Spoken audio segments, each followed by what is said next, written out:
I was teaching in one school in one of my placements. A child asked to go to the toilet, and after going to the toilet, the child came back, and I was saying to the class, I said, when you go to the toilet, make sure that you use tissue to clean yourself and you wash your hands with soap and water, so that obviously poo doesn't go to your hands. One of the children said, "Oh sir, you must know what poo looks like."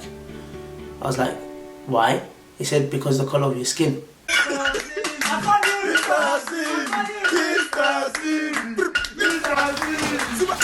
I'm back again, it's your boy Mr. CV, I'm back. And I'm back again with another topic. This time is about the challenges I've faced through my teaching career so far. And I'll be honest with you, I faced so many challenges. Challenges from teachers telling me I don't look like a teacher. So my question is, what does a teacher look like? Leave a comment below, because clearly I don't know what a teacher look like. Other challenges where I've been disrespected in front of me. I went to another school to cover one of the classes, and whilst covering the class, I'm sitting there because I'm waiting for the teacher to tell me what to do. I've been sitting there for the last 20 minutes. So the teacher was like, I'm waiting for the class teacher to come so that I can hand over the notes. And I just looked, because in my mind I was thinking, should I tell her, okay, just wait? Or should I just tell her, I am the class teacher? So I said, I'm the class teacher. Then she was like, oh, sorry. I was just like, you know what? Don't worry about it, because this happens all the time. Those are just some of the one or two challenges I faced. There's so many. Like I told you, I could be here all day writing a book about so many of the challenges that I faced, but I'm not going to do that, because you get bored and I want you to keep tuned into this video. I've subsidized it and I've turned it into 3 challenges. One of them might just relate to me and to a certain group, but the other 2 are challenges that teachers faced all the time. One of the first challenge is being a black male teacher. Being a black teacher itself is a challenge. Being a black male teacher is an even bigger challenge. Already, within primary setting or within education itself, there is not a lot of black teachers actually. I remember when I came back to my area to come and teach, I was one of 2 of the only black teachers in the school. And in an area where I live, where it's very, very multicultural, it's very, very diverse, being the only black teacher, or one of the only black teacher, or one of the only black teachers, I found it very, very disappointing. Now, the reason why I said being a black male teacher is a challenge is because there's already an idea about black males that all of us were involved in gangs, all of us were involved in making troubles, we're not serious, we're lazy. And all these stereotypes, all these ideas are not true. I remember I go to schools, because already they've got these ideas. When I come in to schools, they look at me like, oh, like, what are you doing here? And I have to tell them I'm the teacher.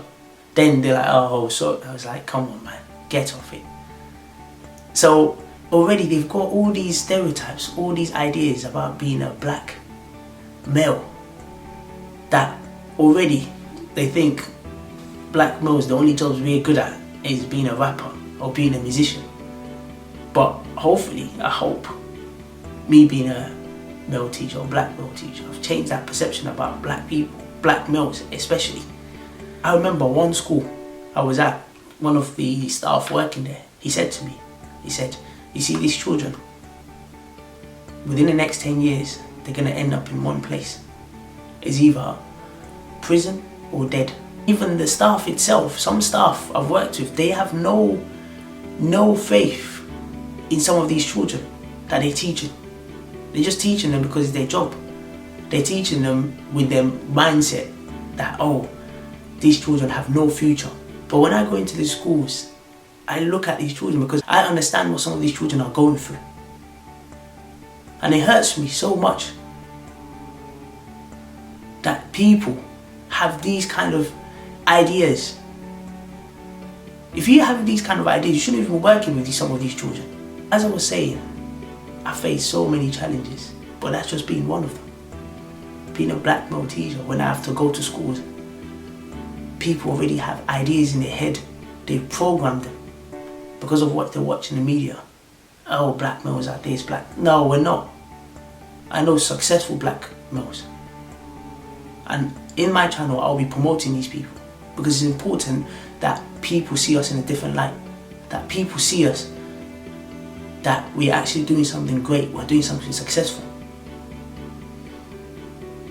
Now, there is a need to change that within the teaching, because there is a need for not just black male teachers, but black teachers in general, multicultural teachers.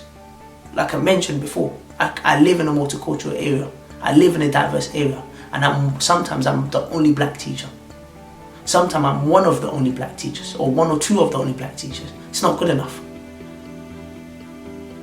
And then when you go in there, they make life, sometimes some schools make life so difficult for you, you even start to question yourself that why bother? Why am I even in this profession? Trust me, I know I am making a difference. I know I'm making an impact.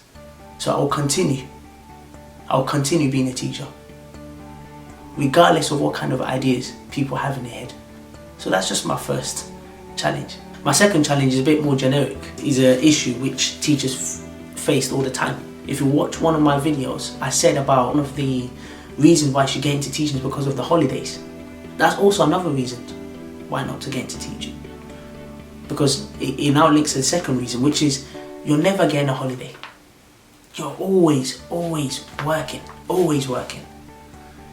Is either you're marking books, is either you're speaking to parents, is either you're planning, is either you're assessing children. So you never get to rest at all. And it's even important that teachers have holidays every 6 weeks, because after that 6 weeks you're tired, you're knackered. The first school I'll go to, it was 20 minutes from my house, but I used to be there about 7:30. I don't leave till like 7 o'clock. And that was done for 6-7 months, consistently. And even when you do go home, you're not finished because you still got books to mark. Obviously with this pandemic that just happened, it's a bit different in terms of schools, because obviously you can't touch this, you can't touch that. So sometimes I think the marking might have reduced. But marking as a teacher is always something that's always going to be there. So you're never able to fully just rest. Sometimes your mind is so filled with so many things that you just can't rest. You're always thinking, how do I make sure this child is doing well? How do I make sure this is well?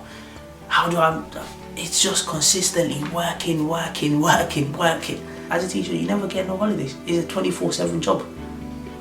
And it's tough mentally, physically. There's a statistics that a lot of teachers quit the profession after the first 2-3 years. I'm not surprised. I'm really not surprised, because like I said, you're working 24/7. It's very, very tough on your mental health. Very, very tough on your mental health. But that's just another challenge you have to go through. Every job has its challenges. That's another challenge. You're never resting. My final challenge is 2 in 1. And one of them is parents, the other one is colleagues. I'm going to start off with the parents first. Now, as a parent, obviously you want the best for your child. If I was a parent, I want the best for my child. But sometimes you need to trust the class teacher, because they see your child every single day. They can tell you how your child is developing. But some of the parents, they just feel like the teacher is incapable. And you have to understand as well, some of these teachers, we're under immense pressure. Not just from parents, from the people above us, from so many factors. As a parent, you do need to give the teacher that's teaching your child that support, because they do need your support. And I was going to say about colleagues. Sometimes colleagues make these jobs difficult. Colleagues itself, sometimes they're a bigger challenge than children we teach. Because as colleagues, we're supposed to be supporting each other. A lot of the colleagues, they're always spying on you. And when they see something is wrong, instead of them to come and talk to you, they don't talk to you. They go straight to the head teacher or go to the person above you to go and tell them. And then they call you in for a meeting. You sit there, and then you're there wondering, like, who's this person? They'll just turn around and say to you, oh, we can't tell you because it's confidential. And already, in your mind already, trying to teach, trying to do this, trying to do that, you already start to create things in your mind, thinking, who is the one that is spying on me? And all of these things, it creates dishonesty. You can't even trust people. Some certain things you want to say, you might not even be able to say, because you never know who's going to go to the head teacher or who's going to go to someone above you to go and tell them. These are just 3 challenges that I've picked out of the many challenges I've faced doing my teaching. And obviously there's going to be a lot of challenges, regardless of whatever job you do, there's going to be challenges. But it's important that people are aware of these challenges. It's very, very important that people are aware of these challenges, because a lot of these challenges, so many teachers I know have given up because of these challenges. And these are very, very good teachers. And with the ever-growing population, there's a need for more teachers.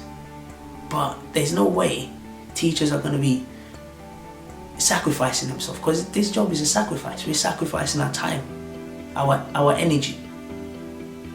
But there's no way teachers will be sacrificing themselves like this and knowing they have to go through the same challenges over and over again. Even being a qualified teacher, I still face a lot of challenges. But I like I said, at the back of my mind, I know I'm making a difference. But if I quit, which I will never do, if I give up, which also I will never do, who will the children look up to? Who will give them that hope, that sense of light, that, listen, I did it, they can do it? Because there's not lots of black teachers around. There's not many black male teachers around. Even forget about black male teachers, just male teachers in general. And some of these children, they lack role models, especially from areas that I come from.